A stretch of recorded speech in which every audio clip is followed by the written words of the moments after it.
Hi, everyone. Judge Andrew Napolitano here for Judging Freedom.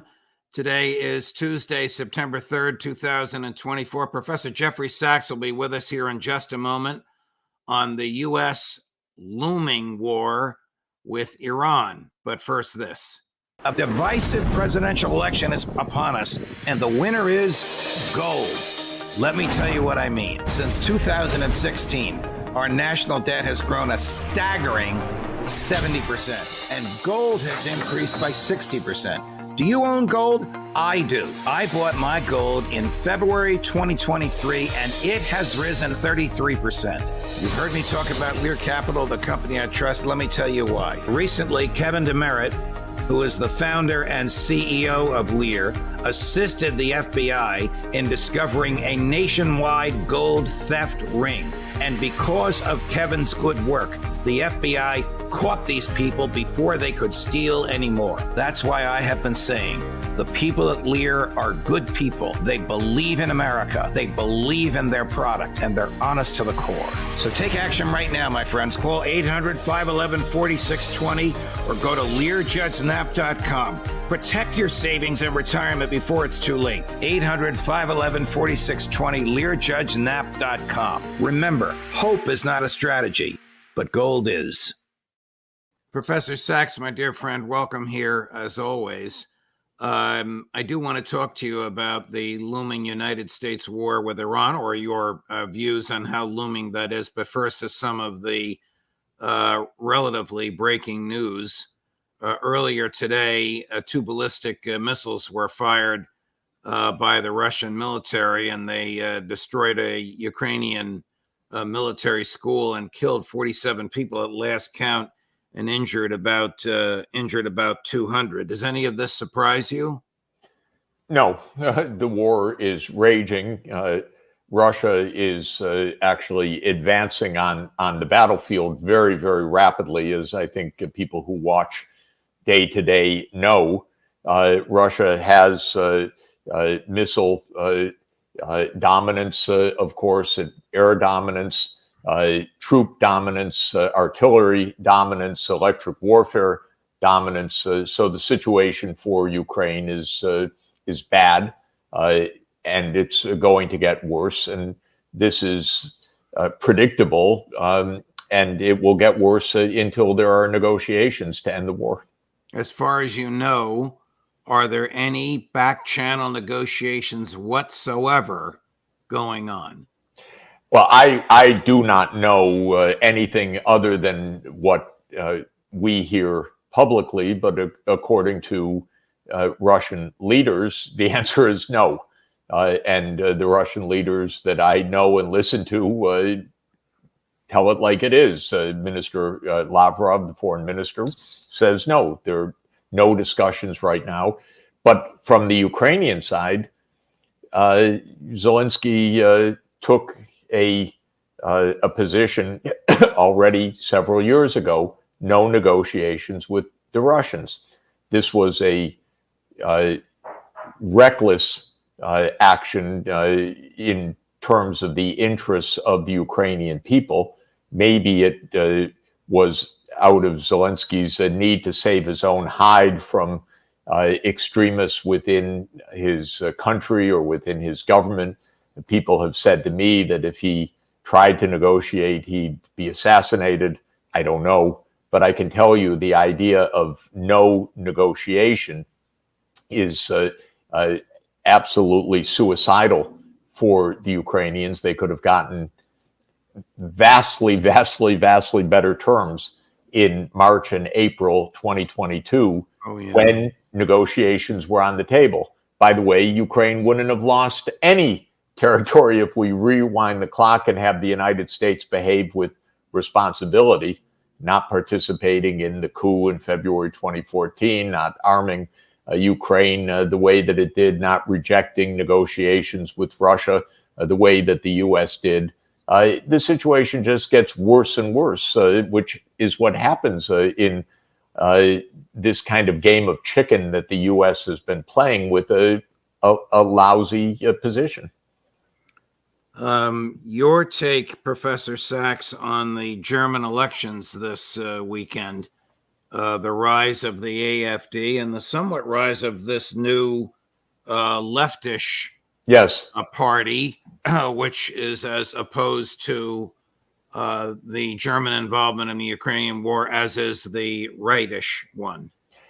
Yes. So these terms are a little vague, but what is true of this AfD, which is called the far right party, and what's true of the left party, the party of Sarah Wagenknecht, is that they both oppose Germany's very heavy investment in the militarization of relations against Russia, and then the support for the war rather than negotiations.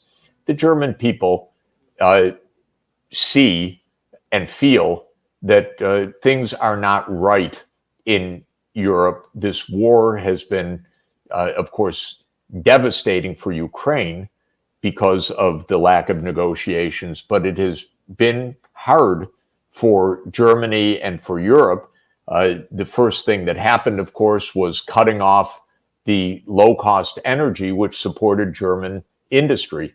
And German industry is really in decline right now. And the German people feel it in their daily lives, in the falling living standards, in companies like Volkswagen saying, well, we're going to have to shut factories and close down, and major chemical works companies like BASF saying, we can't really compete anymore. And so the current government of Chancellor Olaf Scholz, which has been completely oriented towards NATO enlargement, the US position, defeat Russia, and so forth, is profoundly unpopular.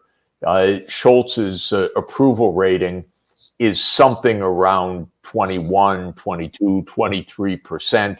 His disapproval rating more than twice that amount. And these Länder or state level elections that just took place, the ruling parties suffered incredibly. They barely showed up on the voter map. And disgruntlement and unhappiness with the situation in Germany is what showed up in a dominant way. For me, the message is that the two leading parties that don't want this war to go on had this tremendous advance. Of course, the left party that I mentioned came in third. The center-right party, the CDU party, came in second, but with a lousy showing. And this AfD, which has its roots on the far right in Germany, came in first. But basically, this is a vote of disgruntlement, and it's a reflection of the profound unpopularity of the Scholz government. I know Scholz. I was happy when he came into office. I wanted a SPD-led government. I thought they would have some sense, but I have to say it's been an incredibly disappointing government. And, well, my disappointment, I don't vote in Germany, but the Germans that vote are expressing this overwhelming disapproval of a government that basically walked Germany into really a devastating economic downturn. Right. It has no end in sight as long as this war continues. Also over the weekend, we haven't even gotten to Israel yet. Also over the weekend, President Erdogan of Turkey revealed that the Turkish government has made an application to join BRICS. I can understand why they would want to do that, Professor Sachs, but can they be in BRICS and NATO at the same time? Well, isn't it amazing? The U.S. won't kick them out of NATO because, my God, Turkey has been part of American strategy all along for controlling the Black Sea region of NATO. So, yeah, they probably can get away with it. But what an amazing thing for the BRICS countries. Remember who the BRICS are. That is Russia and China and India to start, and Brazil, South Africa, and now several more strategically important countries, Egypt, Ethiopia, Saudi Arabia, Iran, the Emirates. This is, no, not the, Iran. Is it the Emirates? Oh my God. But right, we get the picture though. No, but yes, sorry about. No, that's all right. But you're at heart an economist. You can tell us what this is going to do to the dollar. Well, look, this is a part of the point. What we have here is right now 10 countries that constitute about 36% of world output versus 29% of world output of the G7. That's the US, Britain, France, Germany, Italy, Canada, Japan.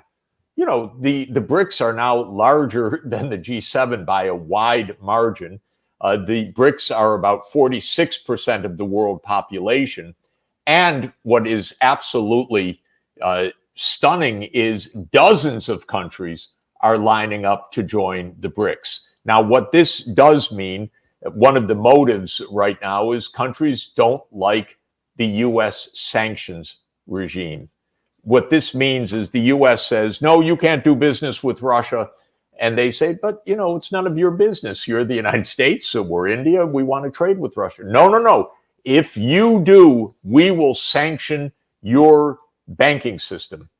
And this has been the threat that the U.S. has for third countries that aren't party to the conflict in Ukraine, for example, that want to have relations with Russia, with other countries. But the U.S. thinks that it has the right to say which countries other countries trade with. And now, to come to the BRICS, the point is that the BRICS are going to make a non-dollar payment system. I've been involved in many discussions with these experts because this is one of my areas of expertise, is how payment systems and monetary systems work. There will be non-dollar payment systems at a much larger rate in the coming years. Already, Russia, India trade, for example, which the U.S. tries to stop, is booming without, of course, any role of the dollar whatsoever. And this will become a general proposition.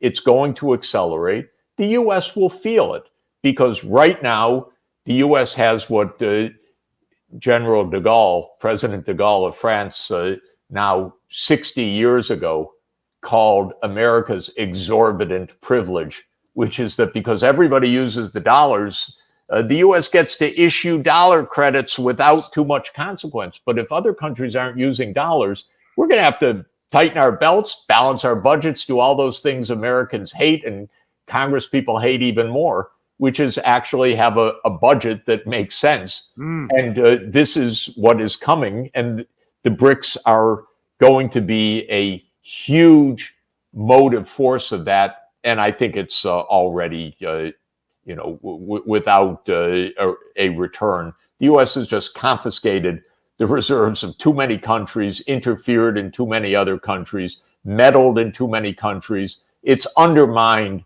the confidence in the dollar as a true means of payment rather than as a weapon of foreign policy.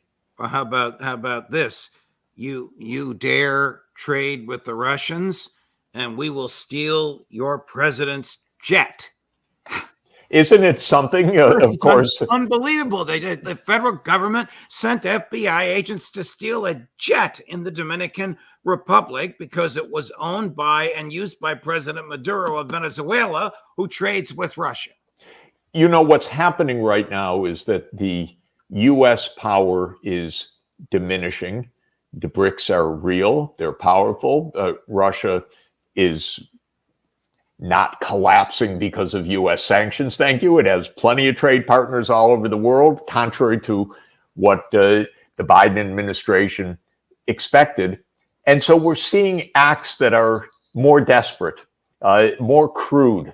more illegal, more superficial, confiscating the Venezuelan's president in, I think it was the Dominican Republic where they grabbed it. If I saw the headline quickly this morning correctly. But what about arresting the founder and owner of the Telegram channel in France?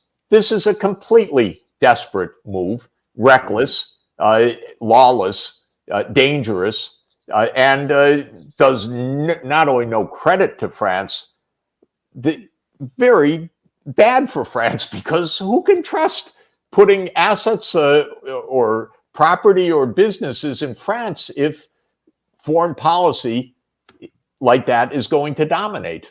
And so this is happening relentlessly, and it all boomerangs. And it all comes to the point that you don't get these privileges because somehow they're irrevocably yours. You only get them if you act responsibly.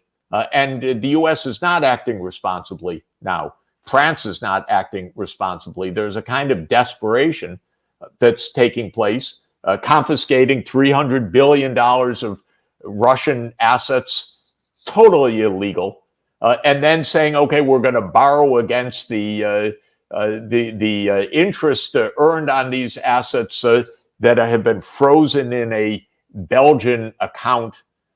This stuff is ludicrous. And it's all machinations that the executive branch can carry out because the public in our countries would say, this is ridiculous. Don't behave in this way. So they do things that are increasingly flagrantly illegal because they're losing options and they don't have public support for what they're doing.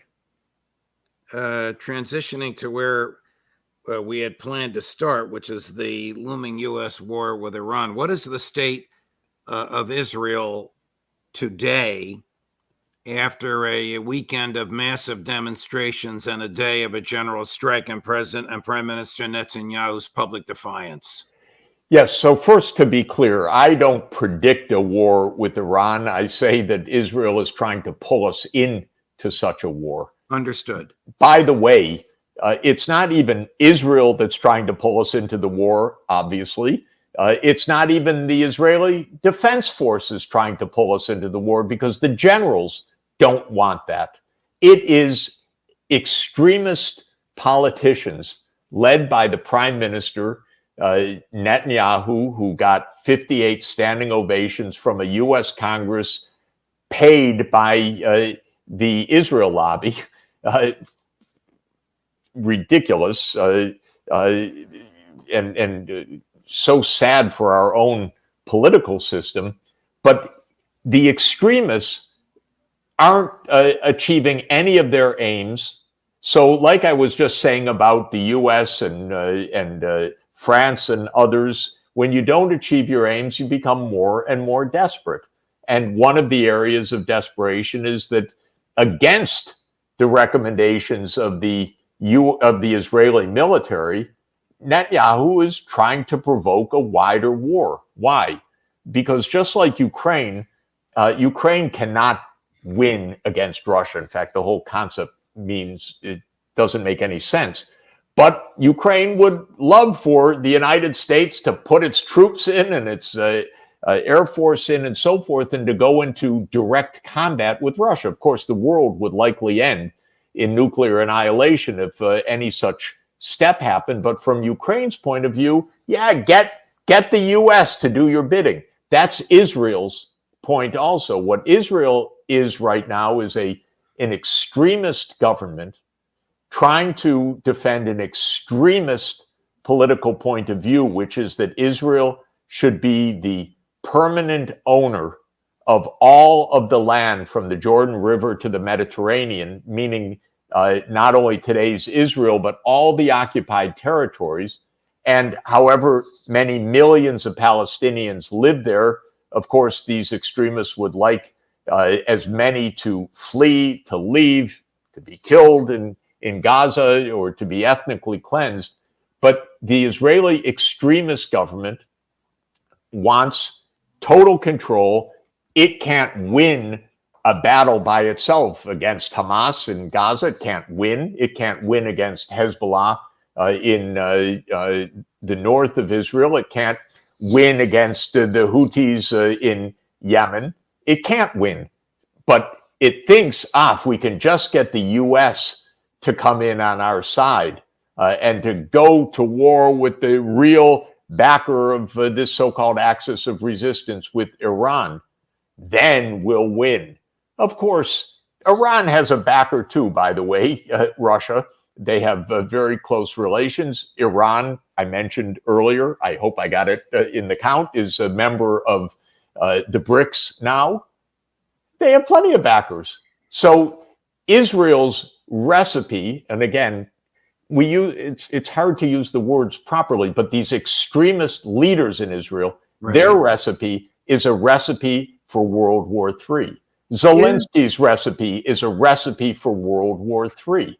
This is the danger. The U.S. is getting yanked around by extremists, and our president has been so weak, really, and maybe completely dysfunctional, I don't know, but so weak that the U.S. has been allowed to be yanked around in this way. Is the United States support, financial and military and PR, for Israel unconditional? I mean, suppose Netanyahu lies and deceives, as we know he's been doing, in order to induce Biden and Blinken and company to support him. Whatever Israel does to this moment has had the unconditional backing of the United States. Of course, maybe in the back rooms they're saying, don't do that, that's bad.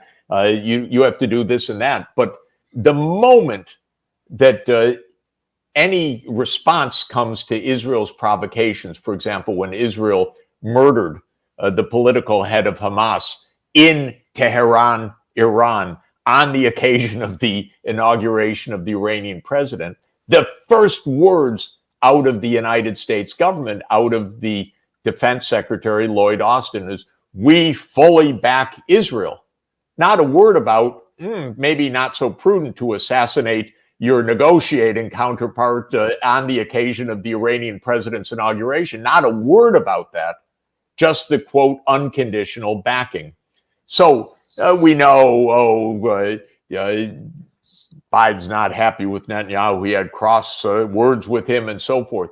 But when push comes to shove, so far, Netanyahu has gotten his way on everything and got his 50-plus standing ovations in the U.S. Congress in one of the most disgraceful moments of modern American political history. I mean, it's absolutely shocking and disgraceful and revealing. So it is unconditional to this moment. Of course, it's completely detrimental to U.S. interests.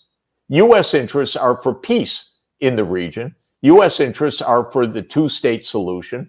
The beauty of it, by the way, right now is that all the rest of the world, other than Israel, is on side for what's really needed. We have no beef with Russia over what should happen in Israel and Palestine. We have no beef with China over what should happen. We have no beef with any of the BRICS countries over what should happen.